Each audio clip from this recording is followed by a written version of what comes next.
Olá amigos do áudio, tudo bem? Aqui é Valmiro e este é o segundo vídeo com as suas dúvidas respondidas. Olha só que legal, já estou aqui no segundo vídeo e para mim é um privilégio poder fazer isso para você aí respondendo as suas dúvidas. Então se você ainda não mandou a sua dúvida, manda, não existe perguntas idiotas, tá bom? Combinado? E no final desse vídeo tem uma novidade muito especial para quem ainda não mandou a sua pergunta, se encorajar a mandar, tá bom? Eu também queria incentivar você que está mandando as suas dúvidas, você que ainda não mandou, a mandar aí as suas dúvidas através de vídeo mesmo, ou de áudio, através do WhatsApp.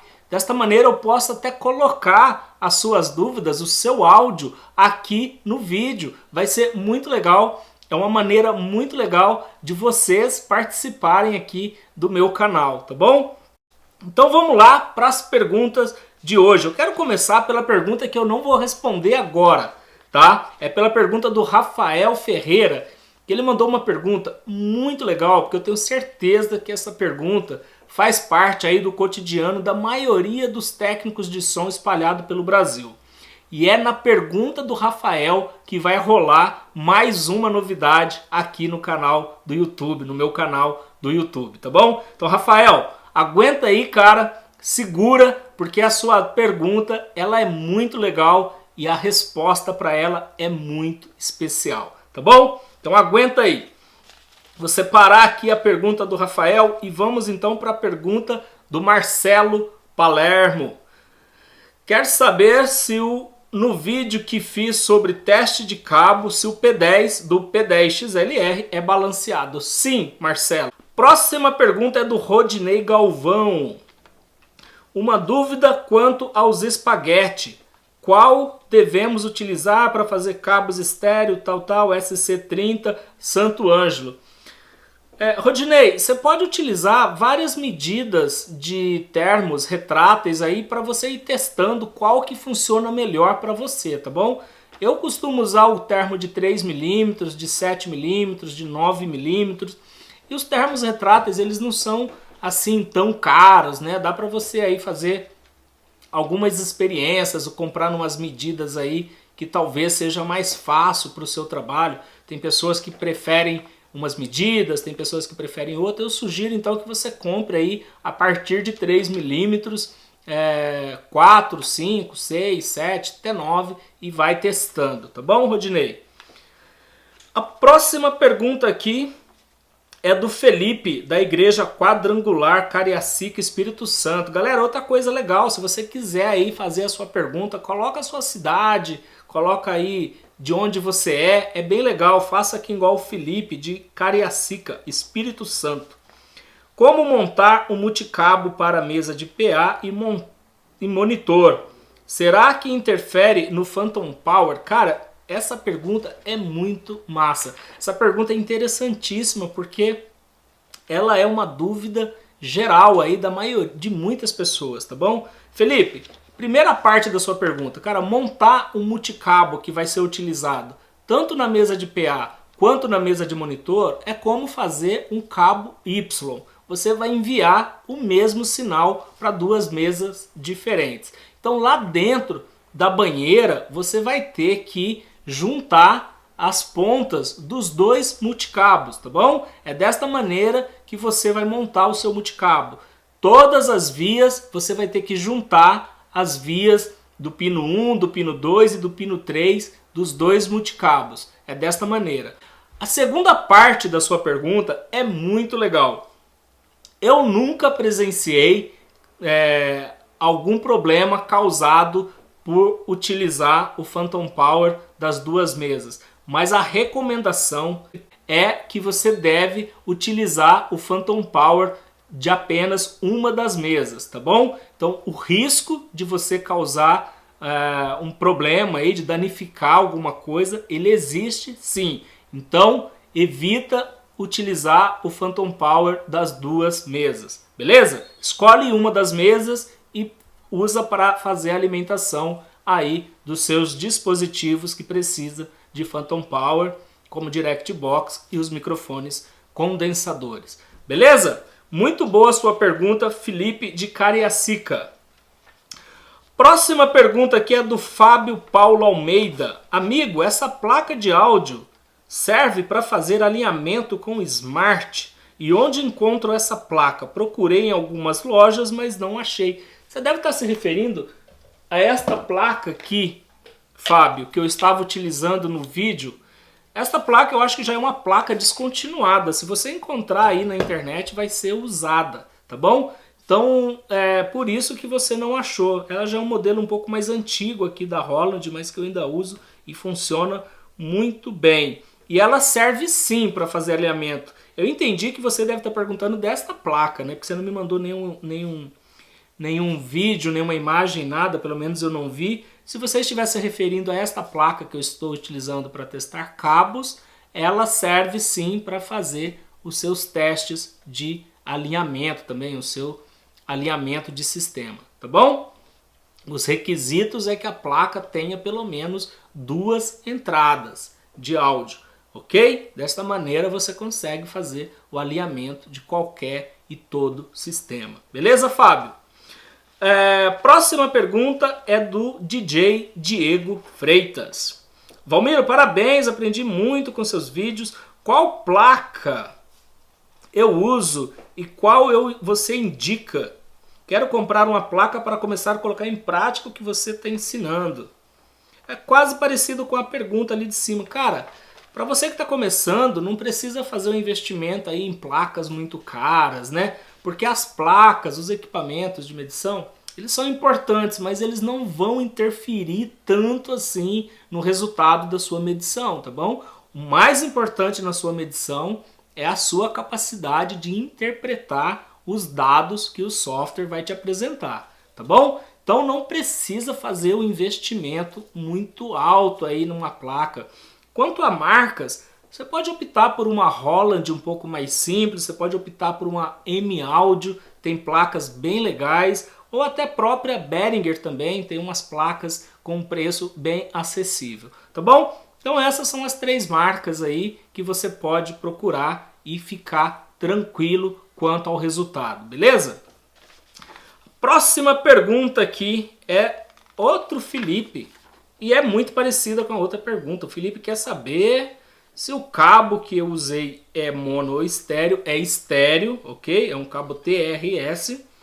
E se dá para usar uma placa com uma entrada P10 e outra XLR para testar cabos. Sim, perfeito, dá para usar. Felipe, manda ver. Se você olhar essa placa que eu estou utilizando, ela tem conector combo, né? Ela aceita P10 ou XLR. Se você quer utilizar a entrada P10 para testar os seus cabos de microfone, por exemplo, você vai precisar apenas um adaptador XLR para TRS estéreo, beleza? Usa esse adaptador e entra aí na sua entrada P10 da placa, vai dar tudo certo, tá bom? A próxima pergunta é do Wagner de São Gonçalo, Rio de Janeiro. Ele quer saber se tem algum software gratuito de medição. Não tem, cara. Não tem, pelo menos eu não conheço. A próxima pergunta é do Leonardo Silva. Dúvida? Este microfone que você está usando é o M2DBX. Sim, é o M2DBX. Ele tem o pino hot sendo o 3. O cabo, você tem que inverter nas 2 pontas ou apenas em uma? Desde já agradeço. Só para esclarecer, né, existe ainda alguns fabricantes que utilizam o pino 3 como sendo o pino hot, como sendo o pino positivo, né, o pino quente do sinal de áudio. Mas, Leonardo, eu não inverto os cabos para fazer as medições, tá bom? No Smart, cara, tem uma caixinha lá que você tica ela e o Smart inverte para você o resultado na hora de apresentar na tela, tá bom? Então não precisa inverter aí os seus cabos, tá bom? Basta ir lá no Smart e ticar um quadradinho lá onde está escrito inverte e ele mostra o resultado certo para você. Beleza? Vamos lá para a próxima pergunta, que é do Franco Tavares, querendo saber o que mudou na versão V7.4.3.2 para a versão V7.5.3.2. Não faço a menor ideia do que mudou, Franco. Eu fiz todas as atualizações da versão 7 e nunca parei para ver o que vinha lá de diferente numa atualização ou outra. A maioria era correção de pequenos bugs, de pequenos defeitinhos, probleminhas que a versão tinha, tá bom? Então, seguindo agora, vamos para a dúvida aonde vai ter uma participação especial para responder a pergunta do Rafael Ferreira.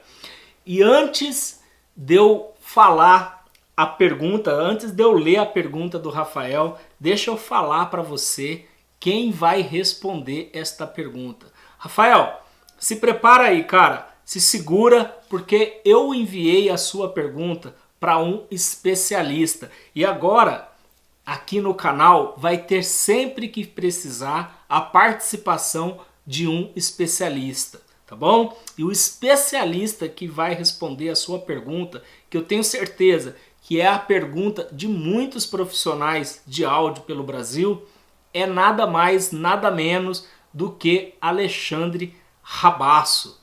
O Alexandre, cara, é um dos maiores, quiçá o maior especialista em alinhamentos de sistemas de sonorização do Brasil, tá bom? Ele tem um treinamento que ele dá há mais de um ano, mais de 2 anos, em todo o Brasil. Então, se você tem aí curiosidade de conhecer mais ou aprender mais sobre alinhamento de sistemas de sonorização, eu vou deixar o link do site do Alexandre Rabasso logo aqui na descrição desse vídeo e você pode conhecer mais sobre ele. E eu tô muito feliz, cara, porque eu peguei a pergunta do Rafael, mandei para o Alexandre e ele topou participar respondendo a sua pergunta, Rafael. E eu tenho certeza que essa pergunta é a dúvida de muita gente, tá bom? Porque alinhamento de sistemas tem muitos pontos chaves e a sua pergunta com certeza é um dos pontos chave na questão de alinhamento. Então, antes de eu passar a palavra para o especialista, deixa eu ler aqui então para vocês a pergunta do Rafael Ferreira. Bom dia, grande. Tenho uma dúvida. Suponhamos que a minha PA está com as caixas alinhadas, line e sub na mesma fileira, ok? Quando vou fazer o alinhamento de sistema com o Smart, sempre o som do sub chega atrasado. Daí tenho que atrasar as lines com delay para chegar com o mesmo tempo. Tem momentos que o sub está quase 1 metro à frente dos lines e mesmo assim o som das lines chega primeiro e o som do sub atrasado. Agora vai a pergunta do Rafael. Devo fazer o ajuste de delay pelo Smart acusando atraso no sub? Ou por 1 metro, daí o sub estaria adiantado? Cara, para responder essa pergunta então, eu convidei o Alexandre Rabasso, que vai te ajudar com essa sua dúvida, Rafael. Vamos lá então ouvir a palavra do especialista. Fala, especialista! Olá, Rafael, tudo bem? Sua pergunta é muito pertinente, uma vez que essa dúvida acompanha muitos técnicos pelo Brasil afora. As características da resposta de fase de um subwoofer impedem que os programas que utilizamos normalmente para medir o delay funcionem bem. A resposta de fase dos subs é muito influenciada pelos filtros passa-altas e passa-baixas presentes em uma banda passante muito estreita. Imagine, por exemplo, um sub que fale desde 30 Hz até 120 Hz. Em apenas 2 oitavas, há um filtro passa-altas para proteção e um passa-baixas para limitar a banda do falante. Por isso, a resposta de fase de um subwoofer é normalmente como a da figura que você está vendo agora. Perceba que não há um único tempo que consiga representar esse sub por inteiro. Por isso, quando você tenta medir o delay do sub, o Smart fica meio maluco, mostrando vários tempos de delay e a maioria deles inconsistente. Imagine o subwoofer como um grande trem cargueiro. Se alguém te pergunta a que horas o trem passou em determinado ponto da linha, você vai dizer que a locomotiva passou, por exemplo, às 19h55 e o último vagão passou às 19h59. Assim é o subwoofer.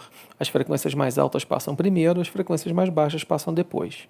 Além disso, há algumas características inerentes aos programas de medição que usamos que fogem um pouco do escopo dessa resposta, que praticamente impedem a correta medição dos tempos de delay nos subwoofers. Mesmo que você consiga uma medição minimamente estática, isso não quer dizer que aquele tempo mostrado no software é o tempo da região de frequências que interessam para o ajuste correto de fase entre as altas e os subs. Sua dúvida agora deve ser, mas como é que eu faço para encontrar esse tempo para poder casar os subwoofers com as altas?